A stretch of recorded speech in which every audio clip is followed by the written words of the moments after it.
Welcome again, everyone. Jerry's Old Guy Review with a special Christmas edition. First time ever in the history of the channel, I decided that, like most of us, you guys like to catch up on your videos on a day when nobody's releasing new videos. So I thought I would help you out by releasing a new video.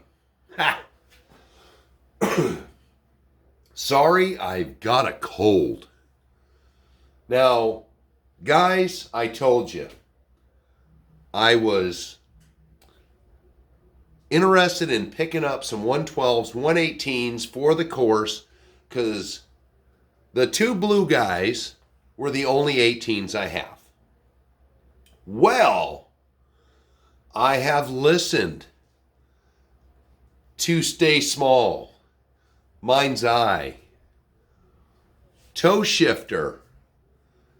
You guys got me looking at the little things. And you know what? I had an epiphany. Now I know, you guys know I'm a Toyota guy.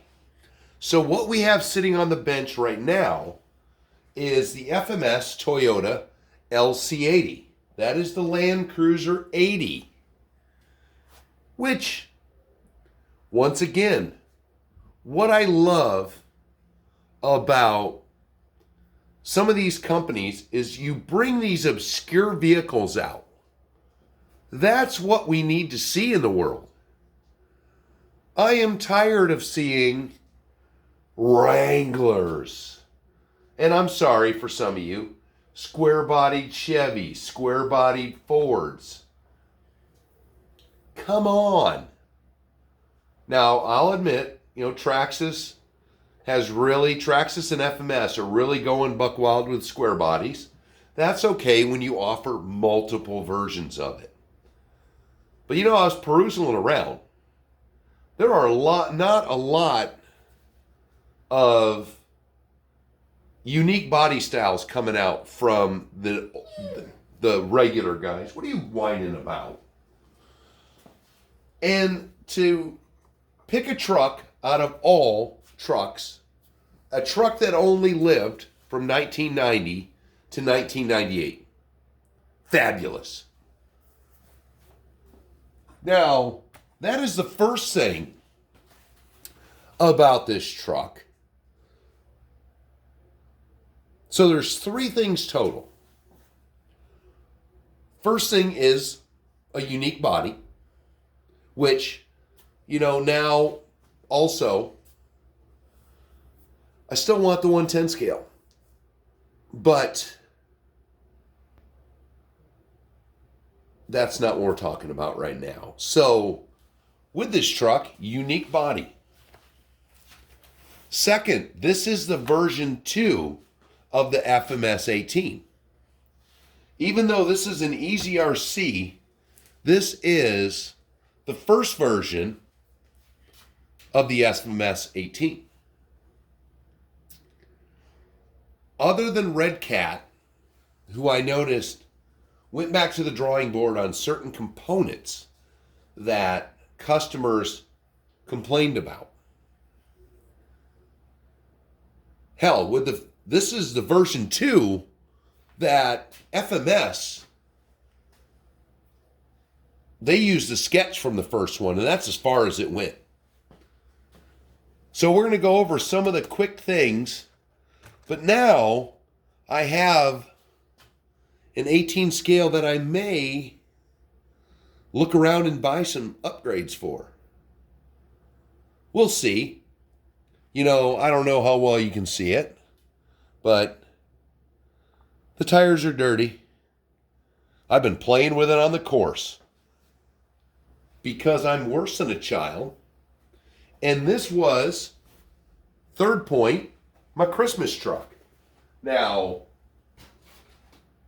all of you that have a local hobby shop, if you don't buy anything from him all year long, that's the time to go.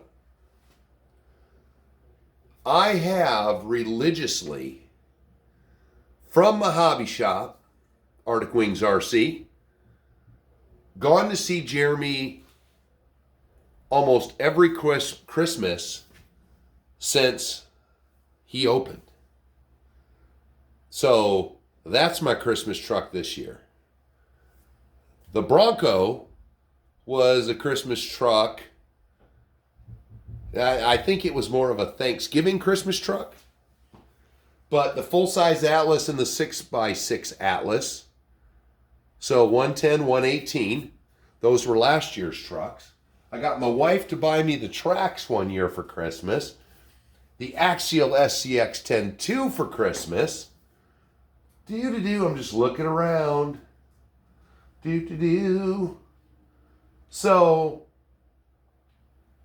I try to go in there and get my supplies, but not always a kit.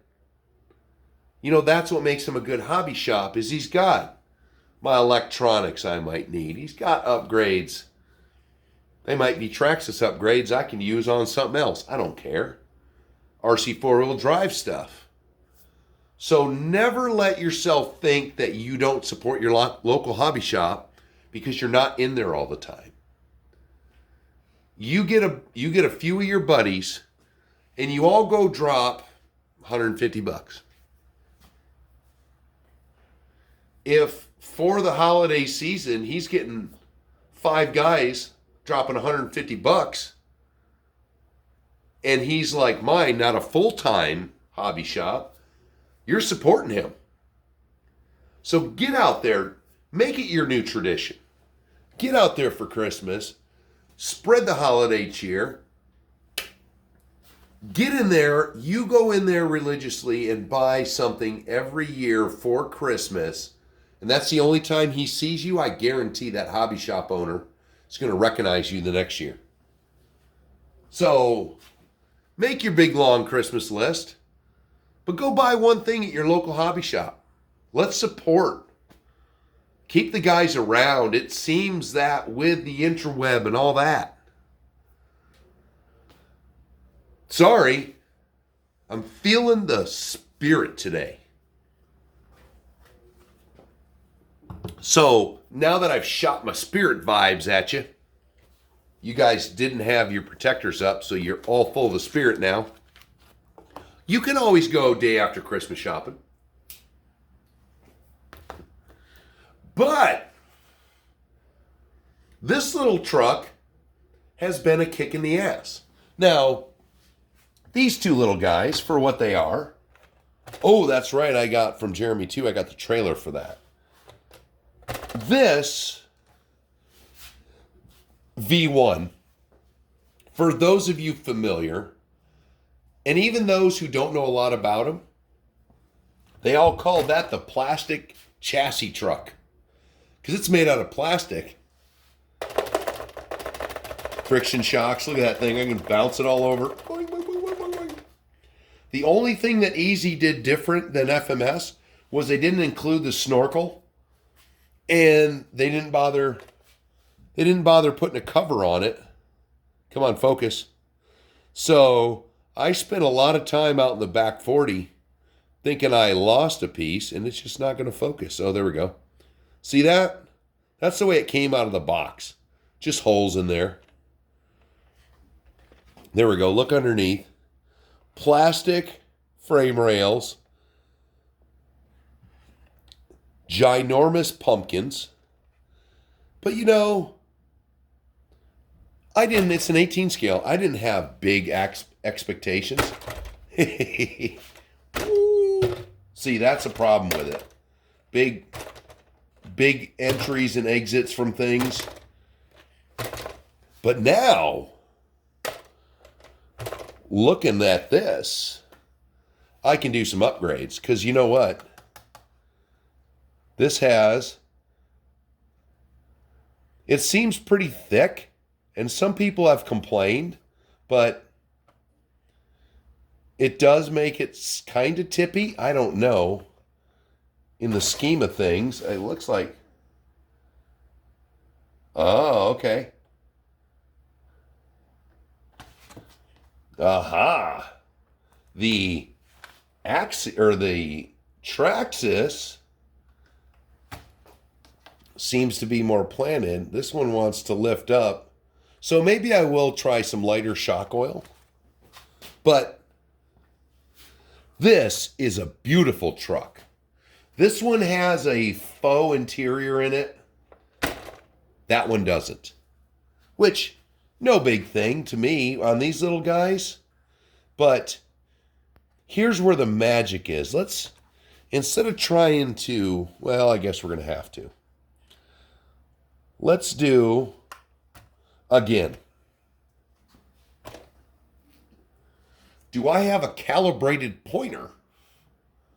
Oh, I had my pointer. What did I do with it? Okay, never mind. Let's see if this will work.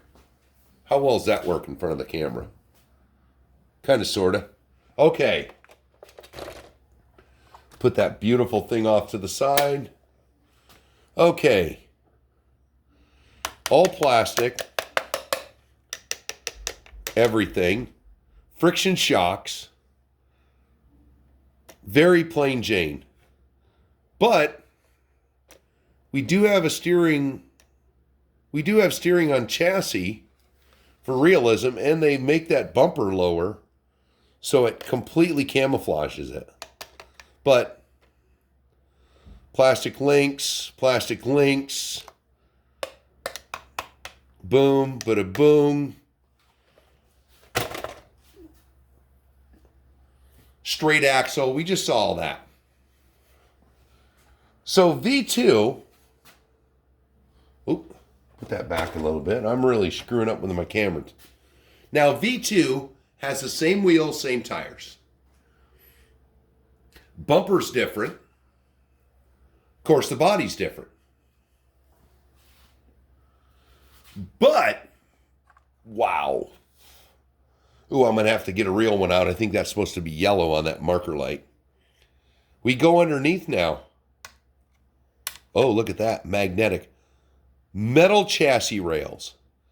2-speed transmission. Metal links. Portal axles.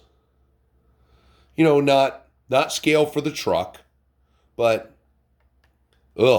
thank God it came with extra license plates. I got to get that New York plate off. It's almost as bad as California. Beautiful slim down axles. But here's something I don't like. So the other axles are pretty stable. These got a lot of wobble where they go into the diff or into the transmission and the diff. I don't like that, guys, who have lured me into these ways. Well, we saw on the other one, you've got metal steering link, metal,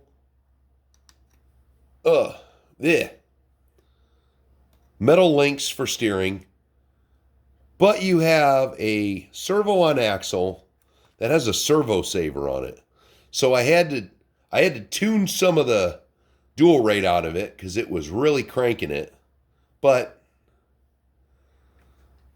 for the price and for the upgrades, who, name me in the comments, who in the world right now of 110 scale, 118 scale, 112 scale, hell, any scale, who has completely done a V2 as exuberantly as this? Now, I do notice a little bit, I don't know if it's because there's so many gears now, that it chugs a little bit when it drives, or when it's really slow. But I'm going to tell you, this little sucker's got a 2-speed on it, which is pretty peppy. And we went from, oh, can I even read that one? Is it going to make it hard for me? So that is, this one was a 380 milliamp battery in the old guys. Oh, get in there, you. And this hood Man, I just don't even want to scuff it. Oh, I don't have any fingernails either. Oh, it's got a band on it. So this is, does that say 900? Oh, that's got a 900 milliamp battery. Holy crap. What a step up. So now it looks like I can upgrade the Easy with some new shocks and, you know, give me some ideas for some good alternate tires for these.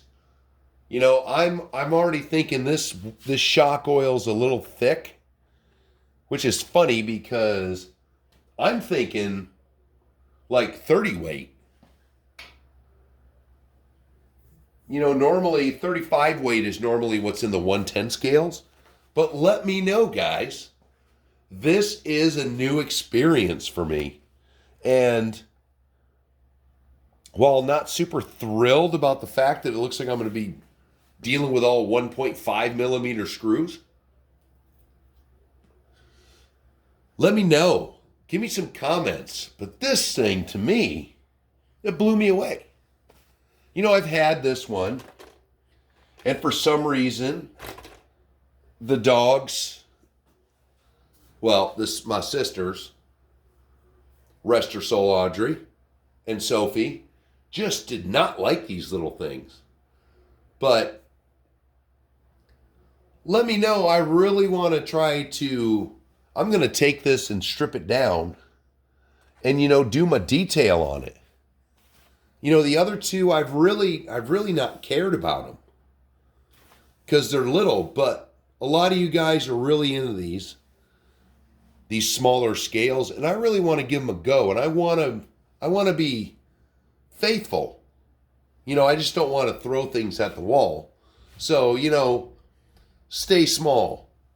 Mind's eye, eh? Those are my go-tos for small stuff.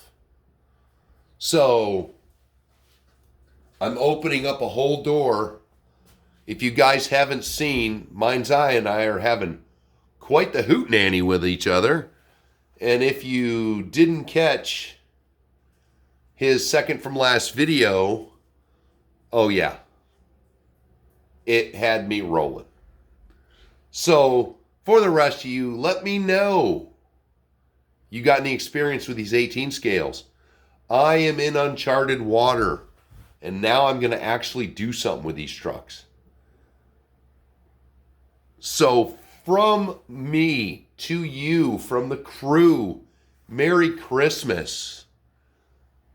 And I will see you on Friday for Let It Fly.